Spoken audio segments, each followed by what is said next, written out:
Why Spanish DNA shows African origins. The hidden connection. There is a European country whose DNA refuses to stay in Europe. On paper, it belongs to the north, to empires, to kingdoms, to a familiar and well-documented past. But deep inside its people, scientists keep finding something that should not be there. Not Asian, not Middle Eastern, but African. And not in small, accidental traces, but in patterns that suggest something far older, far deeper. Something that does not fully align with the official story. Because if this is true, then the history of an entire continent may not be as complete as we think. And the strangest part is, this connection isn't new. It was always there, hidden in the blood. For centuries, Spain has been understood through a relatively clear narrative. A land shaped by Roman expansion, Visigothic rule, and later, the powerful Islamic empires that arrived from North Africa. History books describe movement, conquest, and cultural exchange, but they also suggest boundaries, moments where influence begins and ends. According to this version, the African presence in Spain was significant, but temporary. The Moorish rule lasted for centuries, yes, but eventually it ended, and with it, the assumption is that most of that influence faded, diluted, or disappeared over time. On the surface, this explanation seems complete. It accounts for architecture, language influences, even parts of culture. But when scientists began looking deeper, not at buildings or texts, but at DNA, something did not quite fit. Genetic studies across different regions of Spain began to reveal a pattern that was difficult to ignore.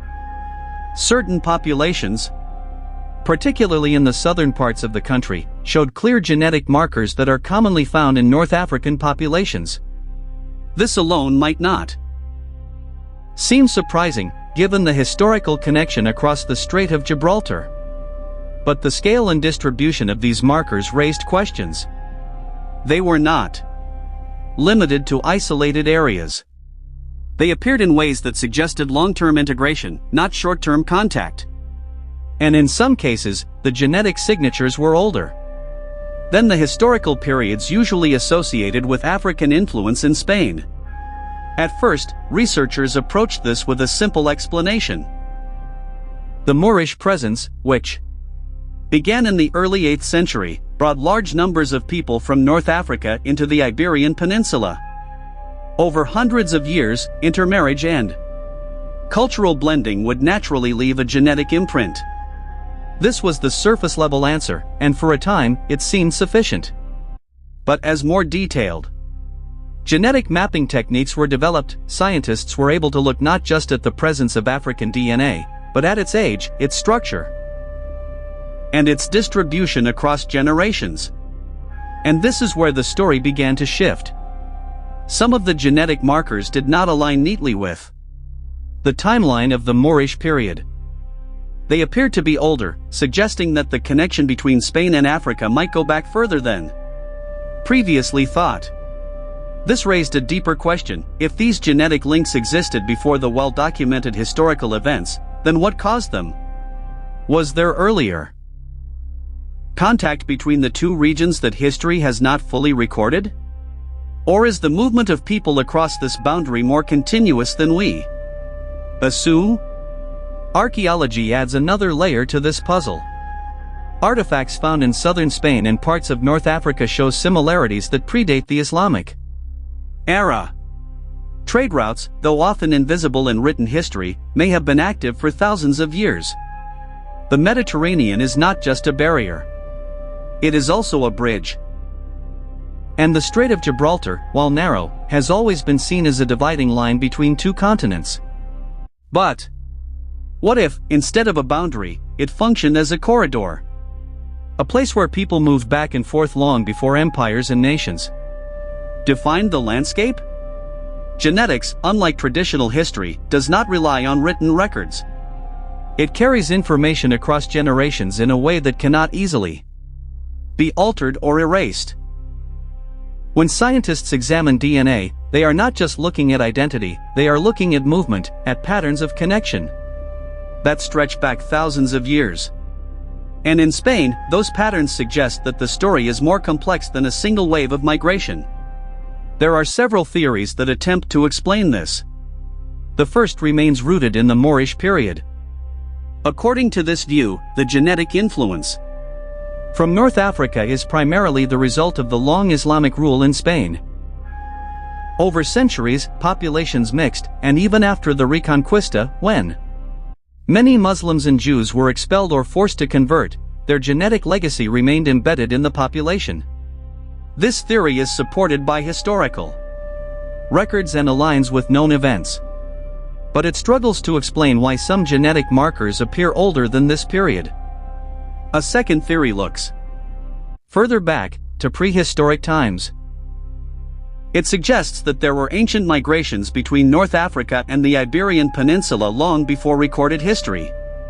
During periods when climate conditions were different, when sea levels were lower or travel was easier, small groups of people may have crossed between the continents.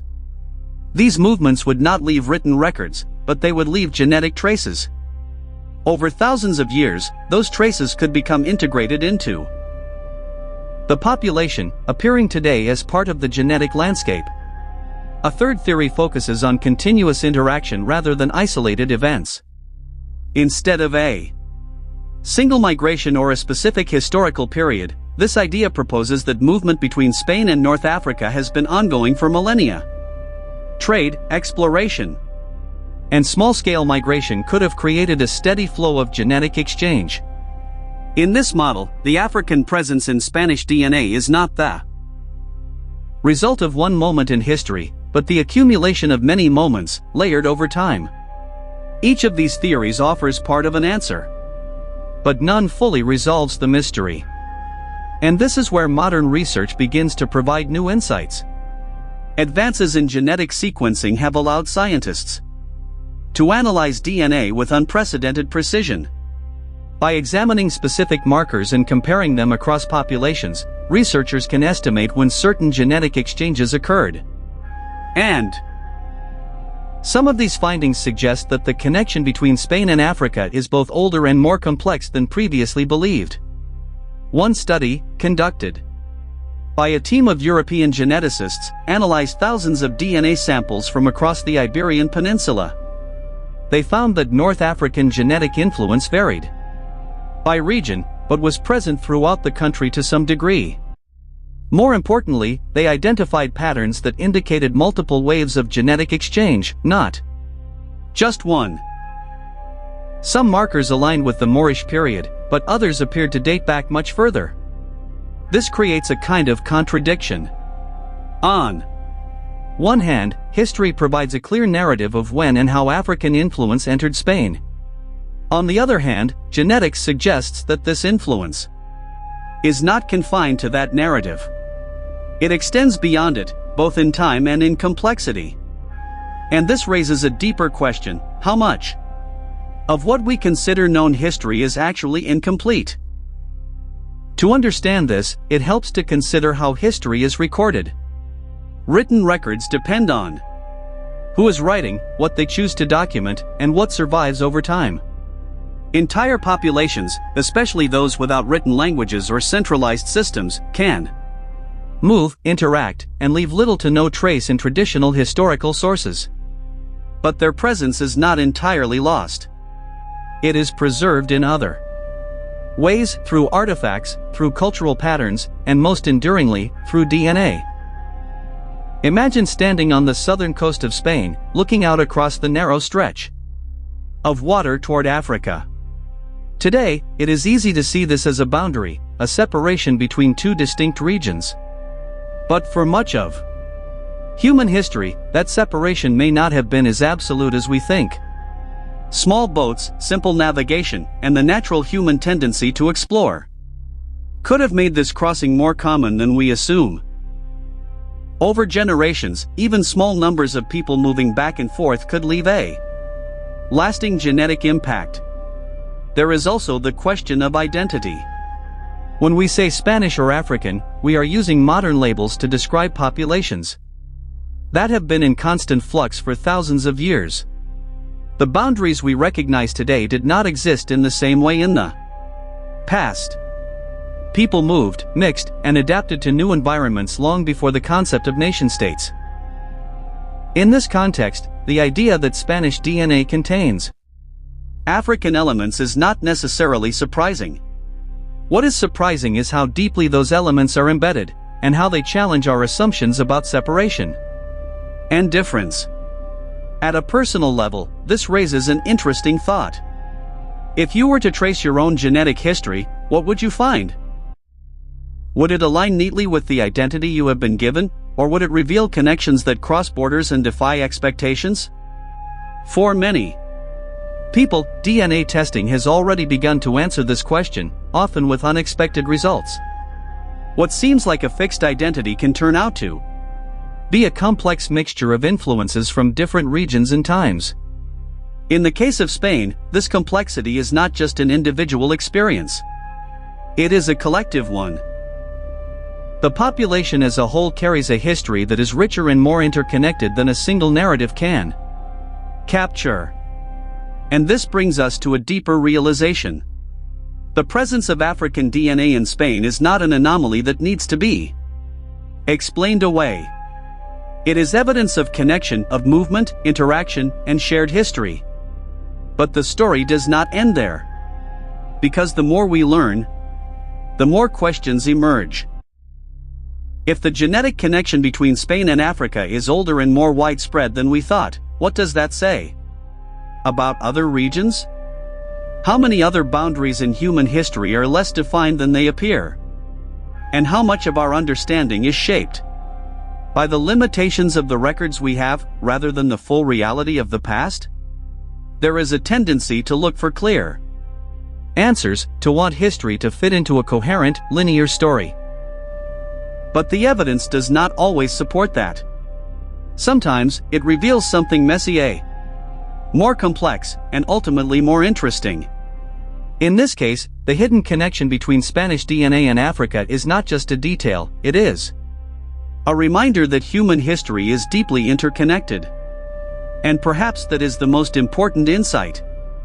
The divisions we see between continents, between cultures, between identities are often more fluid than we realize. Beneath the surface, there are connections that persist, quietly shaping who we are.